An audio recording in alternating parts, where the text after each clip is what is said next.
कभी किसी ने तुम्हें इतना कंफ्यूज किया है कि तुम्हें खुद पर ही शक होने लगा हो? शायद यार मैंने ही ओवर रिएक्ट कर दिया, शायद मुझे ही गलत याद है। और इसी तरह तुम अपनी रियलिटी को खोते जाते हो। साइकोलॉजी में इसको गैस लाइटिंग कहते हैं। गैस लाइटिंग कोई लाउड फिनोमेना नहीं है, ये बहुत ही साइलेंट होती है। जो तुम्हें डायरेक्टली झूठ नहीं बोलती, तुम्हारे सच पर तुम्हें शक करवाती है। कोई इंसान तुम्हें हर्ट करता है और कहता है कि मैंने कब हर्ट किया। कोई इंसान झूठ बोलेगा और तुमसे कहेगा कि तुम ही झूठ बोल रहे हो, तुम ही झूठा बना देगा। कोई इंसान तुम्हें इग्नोर करता है और कहता है कि तुम्हें ही अटेंशन की ज्यादा जरूरत है। ये सब गैस लाइटिंग है। और इस सब से हर बार तुम थोड़ा सा और टूट जाते हो।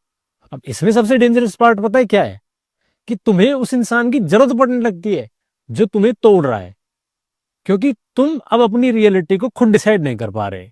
ये अब एक मैनिपुलेशन से ज्यादा कंट्रोल है। Mind control.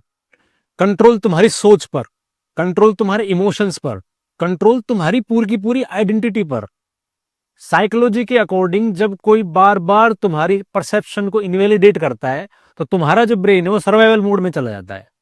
वो फाइट बैक नहीं करता, वो सिर्फ और सिर्फ डाउट करने लगता है, वो भी खुद के ऊपर, खुद की सोच के ऊपर।